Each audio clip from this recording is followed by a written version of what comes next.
Good morning प्रिय छात्रों, अनिसी study centre में आपका स्वागत है।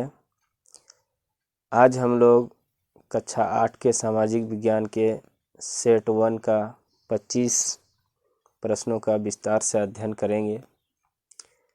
सिलेबस के आधार पर सेट 1 के शेष 25 क्वेश्चन के लिए आपको वीडियो पार्ट 2 बहुत जल्द देंगे। सो प्रिय छात्रों, आप लोग चैनल को सब्सक्राइब कर लें एवं बेल आइकन को दबा दें ताकि पार्ट 2 का वीडियो का नोटिफिकेशन आपको मिल सके। तो आज हम लोग देखते हैं क्लास 8 जेक बोर्ड का क्लास 8 का क्वेश्चन। देखिए, परीक्षा की तिथि कितनी है? 16 मार्च 2024। तो सोशल साइंस का इम्पोर्टेंट क्वेश्चन, अगर आप लोग वीडियो हमारे 300 सेट का डालेंगे, हम जो 6 वीडियो होगा, 6 वीडियो को आप लोग अच्छे से देख लीजिए तो हमें उम्मीद है कि आपका क्वेश्चन नहीं छूटेगा। चलिए देखते हैं आज का पहला क्वेश्चन। भारत का अंतिम वायसराय कौन था? भारत का अंतिम वायसराय। प्रश्न है वारेन हेस्टिंग्स, लॉर्ड बेलेजली, Lord Mountbatten, Lord William Bentinck. तो इसका सही उत्तर हो जाएगा लॉर्ड माउंटबेटन। सही उत्तर क्या हो जाएगा? Lord Mountbatten. वारेन हेस्टिंग्स जो थे ये भारत के प्रथम गवर्नर जनरल। तो दूसरा सवाल की ओर हम लोग चलते हैं। जेम्स प्रथम का राजदूत बनकर कैप्टन हॉकिंस के दरबार में आया था। किनके दरबार में आया था? तो पहला ऑप्शन है जहांगीर, दूसरा ऑप्शन है अकबर, तीसरा है बहादुर शाह जफर और चौथा है औरंगजेब। पहला जहांगीर, दूसरा अकबर, तीसरा बहादुर शाह जफर और चौथा औरंगजेब। तो कैप्टन हॉकिंस आया कब था? 1608 ईस्वी में।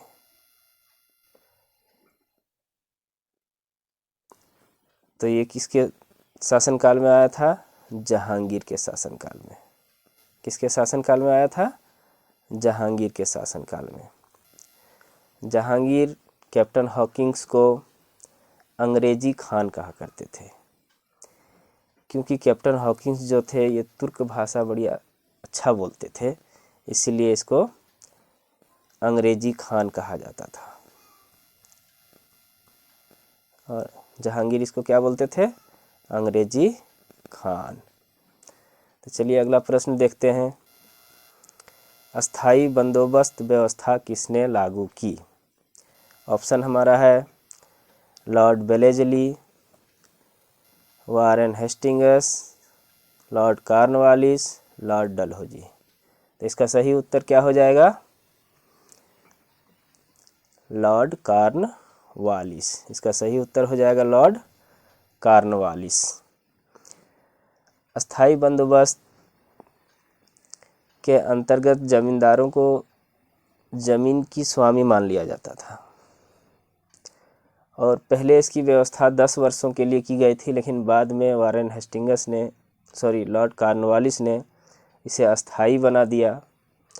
कुछ नियम्स लगा दिए कि अगर निश्चित समय पर निश्चित कर अगर सूर्यास्त के पहले पहले जमा नहीं करते हैं तो उसकी ज़मीन जब्त कर ली जाती थी। इसलिए इस कानून को सूर्यास्त कानून भी कहते हैं। सूर्यास्त कानून। इसका एक और नाम है इस्तमरारी कानून। क्या है इसका नाम? इस्तमरारी कानून।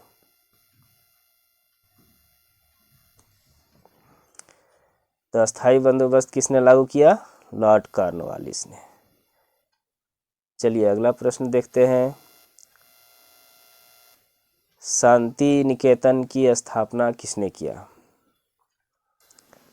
तो ऑप्शन नंबर 1 रविंद्रनाथ, महात्मा गांधी, स्वामी दयानंद सरस्वती, राजा राम मोहन राय। इसका सही उत्तर क्या हो जाएगा मेरे प्यारे बच्चों? इसका सही उत्तर हो जाएगा रविंद्रनाथ।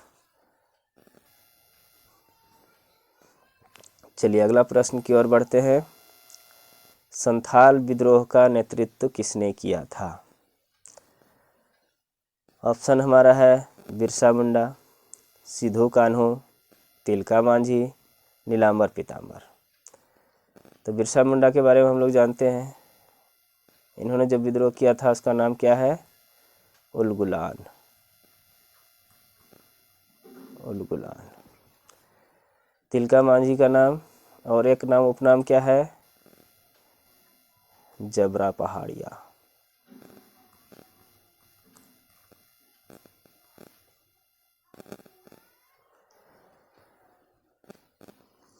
नीलांबर पीताम्बर ने कौन सा विद्रोह किया था? तो खरवार विद्रोह, या इसको खेरवार विद्रोह भी कहा जाता है। खरवार विद्रोह। तो हमारा उत्तर क्या हो जाएगा? संथाल विद्रोह का नेतृत्व किसने किया? तो हमारा ऑप्शन बच जा रहा है सिद्धू कान्हू। तो हमारा सही जवाब हो जाएगा सिद्धू कान्हू। चलिए अगला प्रश्न की ओर बढ़ते हैं। सूरत बंदरगाह किस राज्य में स्थित है? ऑप्शन है तमिलनाडु, गुजरात, बंगाल, केरल। इसका सही उत्तर क्या हो जाएगा? गुजरात। सूरत बंदरगाह कहाँ स्थित है? गुजरात में। चलिए अगला प्रश्न की ओर बढ़ते हैं। भारत के अंतिम मुगल बादशाह कौन थे? पहला ऑप्शन है बहादुर शाह द्वितीय, बहादुर शाह प्रथम, शुजाउद्दौला, शाह आलम द्वितीय। तो मुगल वंश का संस्थापक कौन था?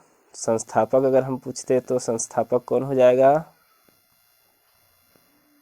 संस्थापक का नाम है जहीरुद्दीन बाबर। संस्थापक का नाम क्या है? जहीरुद्दीन बाबर।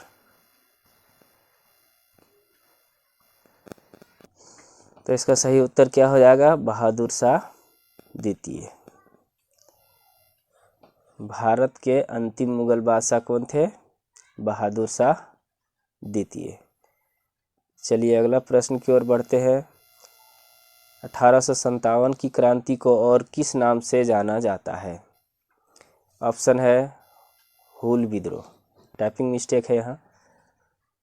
दूसरा ऑप्शन है कोल विद्रोह, तीसरा है सिपाही विद्रोह, चौथा है खरवार विद्रोह। तो इसका सही उत्तर क्या हो जाएगा?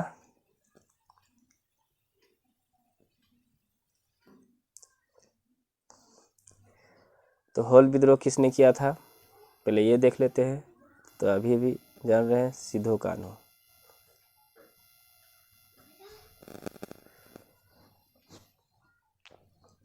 कोल विद्रोह कोल जनजातियों द्वारा।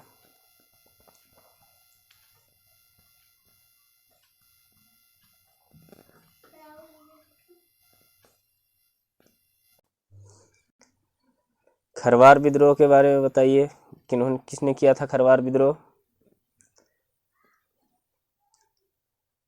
नीलांबर पीताम्बर। अभी पिछले क्वेश्चन में हम लोगों ने देखा था नीलांबर पीताम्बर।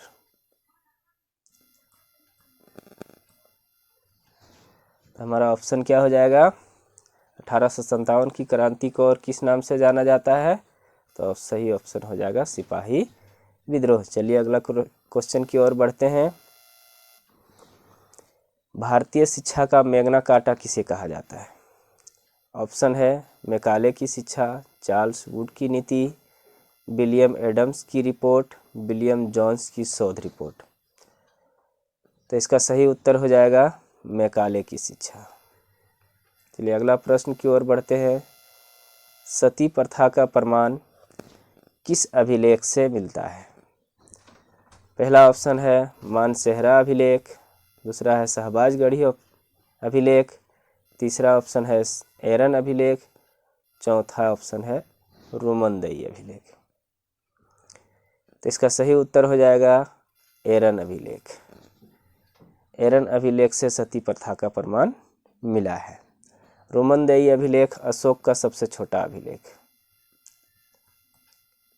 अशोक का सबसे छोटा अभिलेख। चलिए अगला प्रश्न की ओर बढ़ते हैं। ज्योतिबा राव फूले ने किस प्रसिद्ध ग्रंथ की रचना की?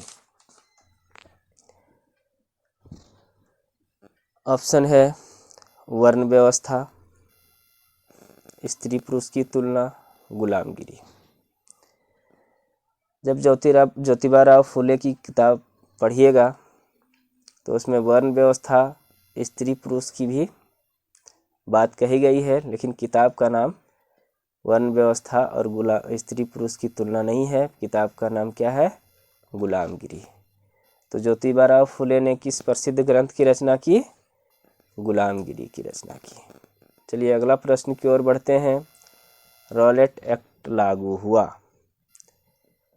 रॉलेट एक्ट काला कानून, रॉलेट एक्ट को काला कानून कहा जाता था क्योंकि इस कानून के तहत बिना वकील, बिना दलील और बिना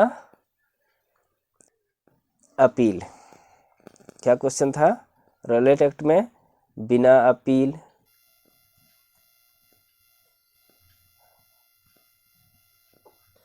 बिना दलील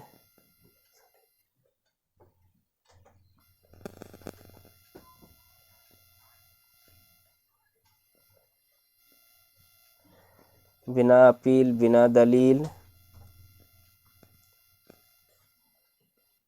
और बिना वकील,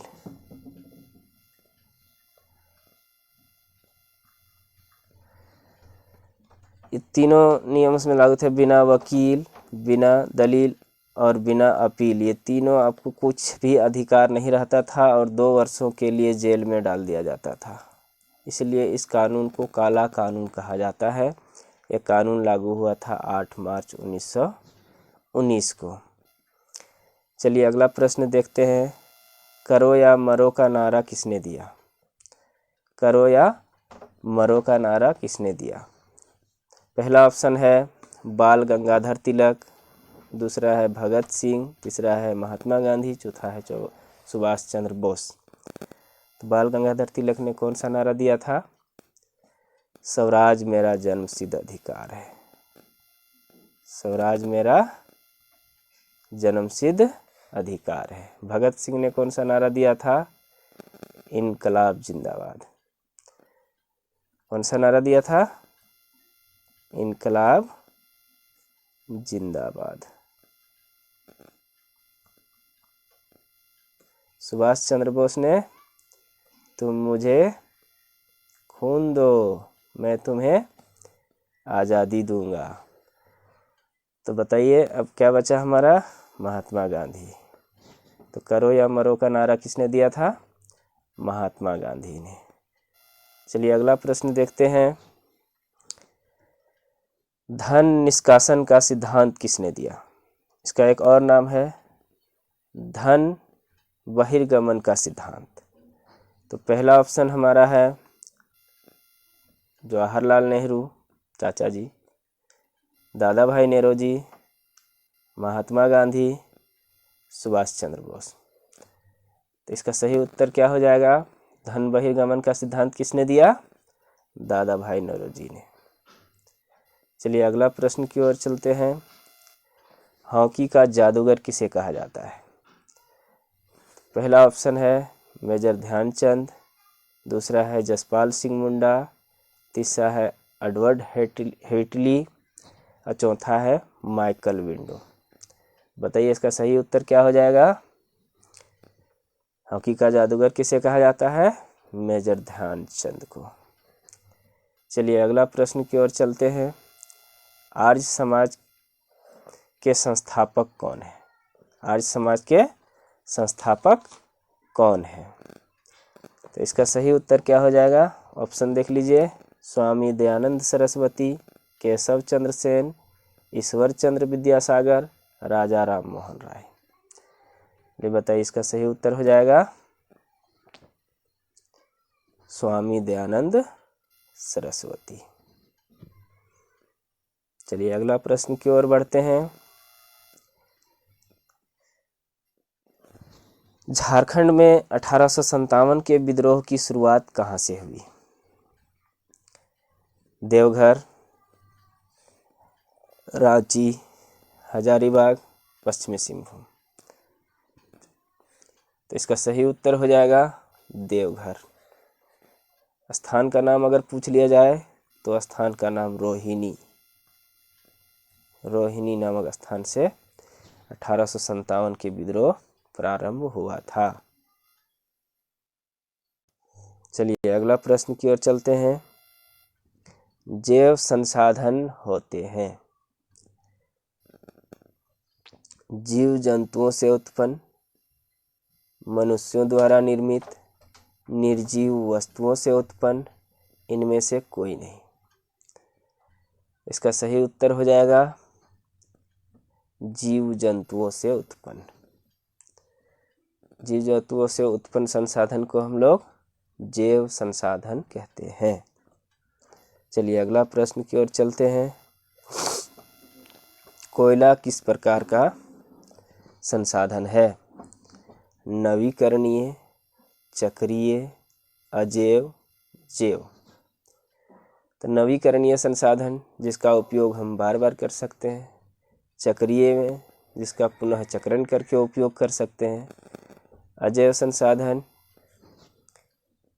वायु, पानी, मिट्टी। तो कोयला हमारा किस प्रकार का संसाधन हो जाएगा? जैव संसाधन हो जाएगा। चलिए अगला प्रश्न की ओर चलते हैं।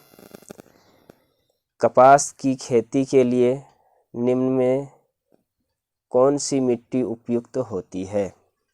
तो कपास की खेती के लिए कौन सी मिट्टी उपयुक्त होती है? देखिए ऑप्शन क्या है? लाल मिट्टी,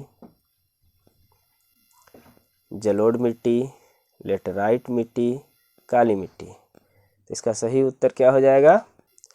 काली मिट्टी। काली मिट्टी को एक और नाम से जानते हैं, रेगुड़ मिट्टी या रेगुन मिट्टी। रेगुड़ मिट्टी।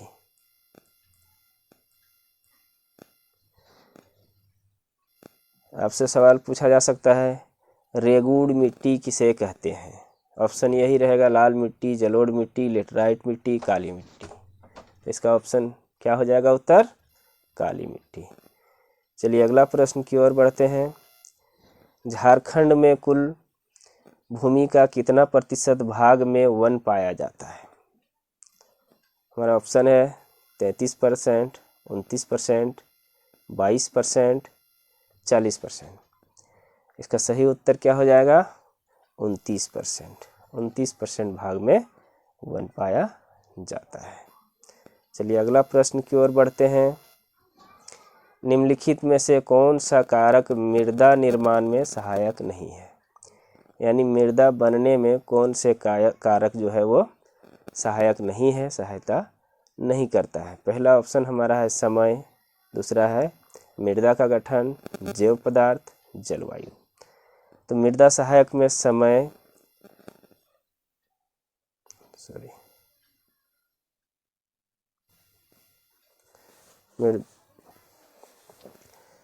मृदा निर्माण में समय भी सहायक है, जैव पदार्थ भी सहायक है और जलवायु भी सहायक है। तो हमारा आंसर क्या हो जाएगा? मृदा निर्माण में कौन सहायक नहीं है? तो मृदा गठन। इसका सही उत्तर हो जाएगा मृदा का गठन। चलिए अगला प्रश्न की ओर बढ़ते हैं। झारखंड का जादूगोड़ा किस लिए प्रसिद्ध है? पहला ऑप्शन है कोयला, दूसरा है चूना पत्थर, तीसरा है यूरेनियम और चौथा है निम्नलिखित में से कोई नहीं। तो कोयला के बारे में हम लोग जानते हैं, कौन सा जगह फेमस है? झरिया। चूना पत्थर के लिए हजारीबाग, संथाल परगना। इसका सही उत्तर क्या हो जाएगा? झारखंड का जादूगोड़ा किसके लिए प्रसिद्ध है? यूरेनियम के लिए। चलिए अगला प्रश्न देखते हैं। धात्विक खनिज पाई जाती है आग्नेय एवं कायातीत चट्टानों में, परतदार चट्टानों में, अवसादी चट्टानों में या उपरोक्त सभी में। तो इसका सही उत्तर हो जाएगा आग्नेय एवं कायांतरित चट्टानों में।